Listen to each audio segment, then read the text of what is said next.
Good evening. My name is Jamie, and I want to take this opportunity to speak to you tonight about the immigration laws that are trying to be passed here in the U.S. A lot of Americans are complaining that our economy is doing bad, poorly, and that there's no jobs for us here because of the illegal immigrants that are actually in our country. Do you really believe that? Can you honestly say that you would do the jobs that the illegal immigrants are doing, um, and you would be happy? I have to talk about myself first. I contacted someone that I get a lot of information from about the farmers, about things that are going on in Georgia and in Alabama. And the first thing I said is, how do I apply for a job as a farmer or to work on a farm? And my source just laughed at me. He said, there is no application, Jamie. He said, all you do is go to the person that owns the farm and you ask him, do you need any help? I said, so what do you think they would pay me? He laughed again and he said, uh, you get paid per your qualifications. What are you able to do? I said, I didn't go to school for agriculture, so I really don't know much. Actually, I'm a senior administrative executive. He said, oh, a secretary, huh? Yeah, that's what I am. He said, I don't think we have a place for a secretary on a farm to pick crops. Surely enough, I realized that I wasn't qualified. I said, but they could train me. He said it would take time away from them to get one of their workers to train you how to pick their crops. Luckily for me, I grew up picking crops on our farm in Georgia, so I have an idea of what to do. But let's take a look at the illegal immigrants that are in the country. How did this all start? Do you believe this happened only a couple of years ago? No, it didn't. Actually, illegal immigrants were brought into this country back in the 1930s. They were brought here because they were machinists, they were mechanics, and they were hard workers, good laborers. They didn't complain. And farmers found that they could actually pay them, give them room and board, and still make money. This has been going on for years. However, contrary to popular belief, the illegal immigrants were brought here because Americans wanted them. During World War I, a lot of the men that would work these farms were sent overseas to fight in the war. So we didn't have a lot of farm hands, and women couldn't do the jobs of men, so they brought the Mexicans in to work. Work was scarce in Mexico, so why not come to the U.S.? America paints a picture for many immigrants, whether they're from Mexico or any other country, that this is the land of great opportunity. Even today, people say, even with our economy being bad, that this is the land of great opportunity. But we as Americans are the first ones to yell, oh, they're taking the jobs that I could be doing. They're bringing crime into this country. Really? Really? Do you really believe that? If we took all the illegal immigrants out of this country right now, would there still be crime? Of course. That's just the nature of the beast. There's always going to be rapes. There's always going to be killings. There's always going to be drug sales, gun sales, whatever have you. These illegal immigrants didn't bring this here. It was already here.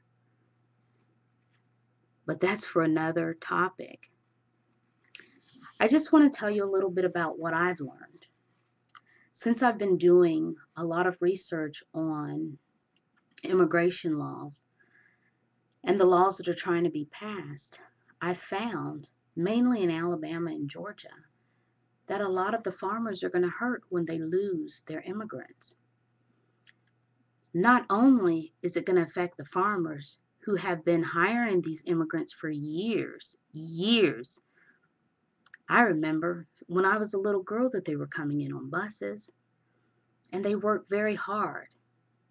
And during harvest season, we would get the best vegetables, the best peaches, the best oranges, watermelon, tomatoes, things that can't be harvested with machines, things that were so delicate that they had to be harvested by hand. Just think, who's going to take their place? If one immigrant can pick 15 5-gallon buckets full of tomatoes between sunup and sundown, how many can you pick?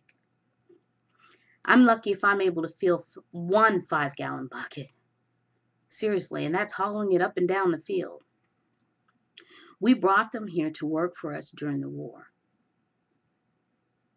And so they continued to come. I also discovered that the way the exchange rate is, US dollars versus pesos, and this is just a guesstimation, $10 that we have here in the US is worth 100 pesos in Mexico. I wonder how much they can buy with 100 pesos. A lot. The immigrants come here and they work on our farms.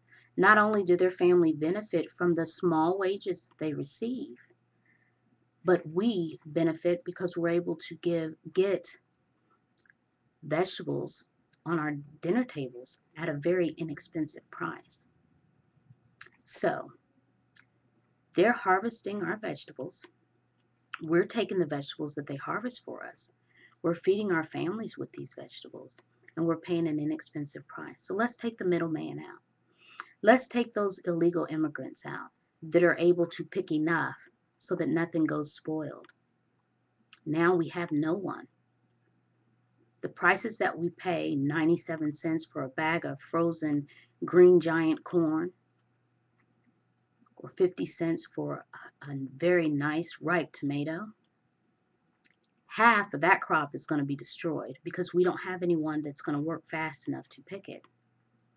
So if half the crop is destroyed, they can only increase the price of each item. And with them increasing the price of each item, how is that going to help our economy? Where we used to pay 50 cents for a tomato, we could pay almost $2 for one tomato and pray that that tomato is not bruised. In Alabama, they started racial profiling, pulling over illegal immigrants. If you looked Spanish, they pulled you over and asked you for your papers. What about their human rights? Isn't that a violation of these people's human rights? Oh, wait, I forgot. They don't have rights because they're not American citizens. Contrary to popular belief, although they are not American citizens, they still have rights nonetheless. Obama just recently said that these people should not be racially profiled without probable cause. I also discovered that in some states, before all of this bringing back the immigration laws came about, companies were trying to help these illegal immigrants obtain driver's license. They were sending books to DMVs. One side would be in English, flip it over, the other side would be in Spanish. A lot of the towns in the South, smaller towns, would hide these books because they didn't want the illegal immigrants to obtain a driver's license and be able to drive in the U.S. Are we helping ourselves or are we hurting ourselves? Just this week on ABC News, the governor of Alabama proposed that we take the prisoners out of prison, treat them as trustees, and have them harvest our crops during harvest season. Guess what? The prisoner said, I'm not doing that. A prisoner said, I am not doing that job, because that prisoner felt that he is too good to do that. To work out in the mud, in the dirt, in the heat, sometimes cold, to harvest vegetables for the American people to eat. And then you have to think about that. Is that safe? Is that safe to allow a prisoner out to harvest our vegetables that we're going to have to eat? I asked you again, the jobs that they're doing, would you do it? Would you honestly go out in the field, work from sun up in sweltering heat, picking crops, those crops that are not able to be picked with machinery? Would you work for the pay that they're working for? Can you honestly ask yourself that? And then another thing you need to take into consideration, if you know nothing about agriculture, who's going to want to hire you anyway?